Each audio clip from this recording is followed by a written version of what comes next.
মহিলাসকল এতিয়া জড়িত হৈ পৰিছে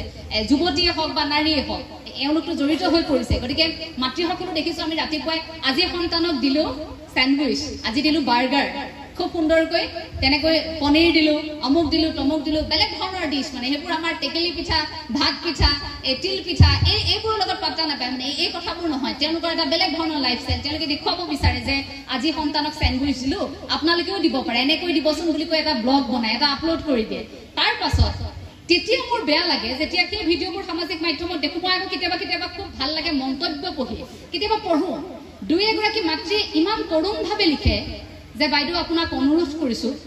আপুনি অন্তত আমি এই কিনিব নোৱাৰা বস্তুবোৰ এনে ধৰণৰ বস্তুবোৰৰ ইমান বেছি ভিডিঅ' দেখুৱাই নাথাকিব আমাৰ সন্তানে ৰাতিপুৱা যেতিয়া ৰুটিৰ লগত চেনি যেতিয়া দি পঠিয়াও যেতিয়া এপেকেট মেগীকে দুয়োটা সন্তানক ভাগ কৰি টিফিনত দি পঠিয়াও যেতিয়া সান্দহগুড়িৰ লাডু এটাকে বনাই দি পঠিয়াও তেতিয়া আমাৰ সন্তানে আমনি কৰে যে মা স্যান্ডউইচ কিয় নিদিলা কাৰণ সন্তানে যে সেই মোবাইলত এইকেইটা দিন দেখি আছিল যে টিফিন দেখোন এনেকৈও দিব পাৰি এইবোৰ যে দেখি আছিল মাতৃগৰাকীৰ মনত বেয়া লাগে আপুনি যদি আপোনাৰ সন্তানক সেই মানুহগৰাকীৰ দৰে যদি সেই তেনেকুৱা ধৰণৰ কিবা এটা দি পঠিয়াব পৰা নাই আপোনাৰ মনটো বেয়া লাগিব যে মই দি পঠিয়াব নাই পৰা মোৰ সন্তানে বিচাৰিছিল পিছদিনা আপোনাৰ সন্তানে আহি আপোনাক সন্ধিয়া আমনি কৰিব সন্তানে পিজ্জা খাব বিচাৰিব আপুনি এতিয়া ডমিনোজলৈ লৈ যাব লাগিব আপুনি KFC লৈ যাব লাগিব ঘৰত ৰন্ধা বস্তু সন্তানে খাব নিবিচাৰিব কাৰণ সেই যে পৰিৱেশ পৰিস্থিতি সেই যে দেখি আছে এই যে শ্ব অফ কৰি থকা এই যে আনক দেখুৱা আমাৰ এটা প্ৰৱণতা আছে আমি কি পিন্ধিছো কি খাইছো হাতৰ আঙুঠিটো কিমান দামী পিন্ধিছো কাপোৰযোৰ কিমান দামী পিন্ধিছো এই যে কথাবোৰত আমি মূৰ ঘমাই এই বস্তুবিলাকত যে আমি বস্তুবাদী ধাৰণাটোত যে আমি গুচি গলো সন্তান লাহে লাহে আমাৰ পিছে পিছে সেই দিশত গুচি গল বেয়া লাগে সেই কথাবোৰত আপুনি মন কৰিব আজিৰ পৰা বহু বছৰ আগত অসমৰ প্ৰেক্ষাপট এনেকুৱা আছিল অসমীয়া সমাজ বুলি কোৱাৰ লগে লগে অসমীয়া নাৰী বুলি কোৱাৰ লগে লগে এটা বেলেগ ধৰণৰ পৰিৱেশ নামঘৰলৈ যায় মহিলাসকল খুব সুন্দৰকৈ ৰিহা লৈ গাত চেলেং লৈ দেখিব আগত বয়োজ্যেষ্ঠসকল বহি আছে তাৰ পাছত মহিলাসকল আছে নামতীসকল সকলো থাকে একেলগে নাম লয় সন্তানো যায় কিন্তু আজি সেই পৰিৱেশটো আপুনি নেদেখে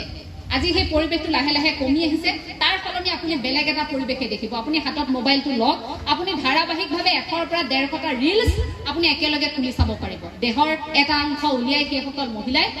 তেনেকৈ কিছু ভিডিঅ' আপলোড কৰে সামাজিক মাধ্যমত আৰু সেই বস্তুবোৰ দেখাৰ পাছত আমাৰ ধাৰণাটো কেনেকুৱা হয় যে অসমীয়া নাৰী অসমীয়া সমাজখন এনেকুৱাই আছিল নে বাৰু আমিতো এই পৰিৱেশটো বিচৰা নাছিলো আমি যদি এতিয়া বেছি আধ্যাত্মিকতাৰ কথা কওঁ আমি যদি পিতৃ মাতৃৰ কৰণীয় এই ভাল লগা পৰিৱেশবোৰৰ কথা যদি কওঁ আমাক আকৌ সমালোচনা কৰিব যে আপুনিওতো এদিন মাতৃ হ'ব চাম আপোনাৰ সন্তানক আপুনি কেনেকৈ ডাঙৰ কৰে কথা আচলতে সেইটো নহয় আমি যিটো পৰিৱেশ পাইছো মই গাঁৱৰ ছোৱালী গাঁৱত দেখিছো মাহঁতক মোৰ মায়ে কেতিয়াও ৰাতিপুৱাৰ পৰা গধূলিলৈকে ৰিলছ বনাই থকা মই দেখা নাই কিন্তু আজিকালি বহু সন্তানে নিজৰ মাকক তেনেকৈ দেখি আছে মাকক তেনেকৈ তেওঁতো কাৰোবাৰ মাতৃ এই ধৰণৰ কামবোৰ কৰি থকা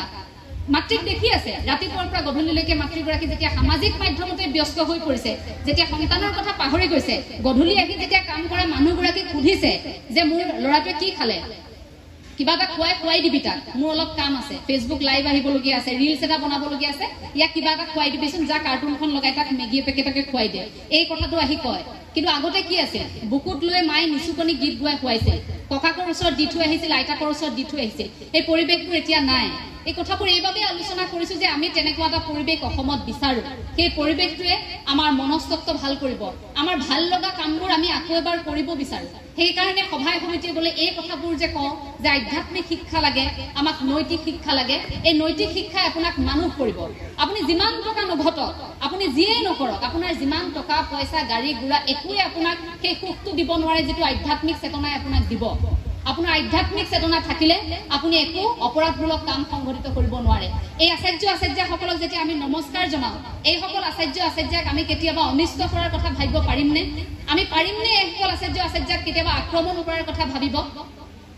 এই ধাৰণা আমাৰ মনলৈ নাহে কেতিয়াও কাৰণ আমাক সেই ধৰণে সাজু কৰা হৈছে আমাক গঢ়ি তোলা হৈছে তেনেকৈ গতিকে শংকৰদেৱ শিশু বিদ্যা নিকেতনৰ পৰিৱেশটোৱেই তেনেকুৱা এই পৰিৱেশটোৰ মাজত থাকি আপোনালোকে আধ্যাত্মিক চেতনা তেতিয়া অকণমান গুৰুত্ব দিবলৈ শিকক জনি এছ পাপা টুইংকল এইবোৰ আপোনাৰ সন্তানক আপুনি 5 বছৰ 6 বছৰটো শিকাব পাৰিব নিজে শিকি ল'ব কিন্তু পাৰিলে এফাকি ঘোষা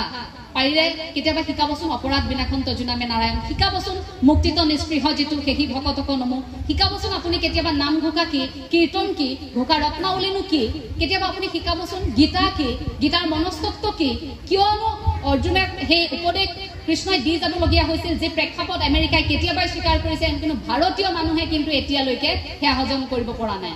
সেই কথাবোৰ অকণমান সেয়াও শিকাবচোন এই যে আগতে এটা প্ৰাৰ্থনা আছিল নাজানো তোমাক ক'ত আছা প্ৰভু আমি অতি সৰু ল'ৰা চিঞৰি চিঞৰি মাতিলেও তোমাক নামাতা দূৰৰ পৰা মই এতিয়াও কপি যাওঁ সেইটো গালে সেইটোত ভাবকচোন এটি কণমানি ঈশ্বৰক বিচাৰিছে নাজানো তোমাক ক'ত আছা প্ৰভু আমি অতি সৰু ল'ৰা চিঞৰি চিঞৰি মাতিলেও তোমাক নামাতা দূৰৰ পৰা এই কণমানিটি যে ঈশ্বৰক কামনা কৰিছে সেই প্ৰাৰ্থনাবোৰ সেই কথাবোৰ সেই কবিতাবোৰ আমি কেতিয়াবা এতিয়া গোৱাইছোনে আজিকালি সন্তানৰ মুখত সেই পদ্যটো আপুনি শুনিছেনে সেই যে সন্তানটিয়ে কিতাপখনত যে ঈশ্বৰ কৰবাত থাকে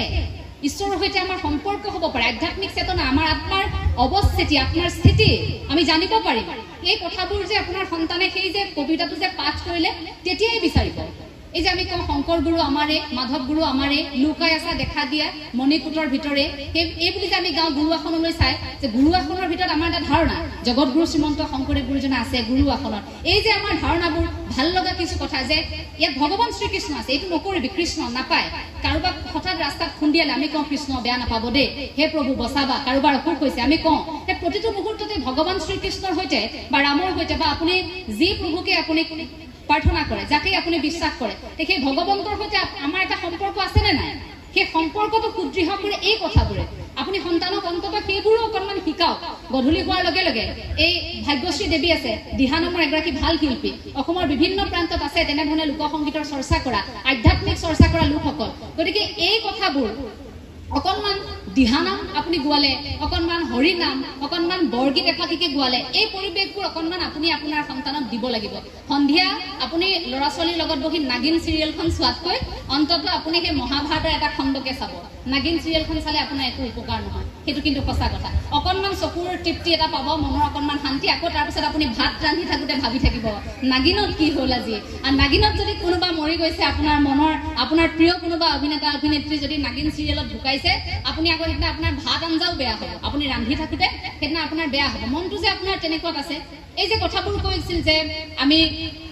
আমাৰ খাদ্য ৰান্ধোতে পিতৃ মাতৃ আমি দেখো মায়ে আগতে খাদ্য যেতিয়া ৰান্ধে খুব সুখ মনেৰে ফূৰ্তি মনেৰে গুৰুৰ কথা পাতি পাতি ভাল এটা পৰিৱেশত ৰান্ধে এইবোৰ ভাল লগা পৰিৱেশ হৈ হাল্লা চিঞৰ বাখৰ কাজিৰা হুলস্থুল এই অন্যান্য মন লৈ বা বিভিন্ন ধৰণৰ চিন্তা এসোপা লৈ আপুনি যদি সন্তানক ৰান্ধি দিয়ে তেন্তে সেই খাদ্য সন্তানেও খাই সুখ নাপায় আপোনাৰ স্বাস্থ্যৰ বাবেও ভাল নহয় আপোনাৰ গোটেই পৰিয়ালটো লাহে লাহে অসুখী হৈ হৈ গৈ থাকিব কাৰণ আপোনালোকে খোৱা পাতত সেই কথাবোৰ লাহে লাহে এনেকুৱা হ'ব পৰিৱেশবোৰ কাৰণ আপোনাৰতো ধান্দাটো নাগিনতেই আছে এই কথাবোৰ বেয়া নাপাব কোৱাৰ বাবে পৰামৰ্শ দিয়াৰ মোৰ একেবাৰে আপোনালোকক যোগ্যতা নাই মই কথাখিনি কৈছোঁ যিটো বৰ্তমান সময়ত আমি দেখিছোঁ বৰ্তমান সময়ত এই কথাবোৰ খুব প্ৰাসংগিক সৰু সৰু কথা কিন্তু চাব এই সৰু সৰু কথাবোৰে আপোনাৰ সন্তানক প্ৰভাৱ পেলায়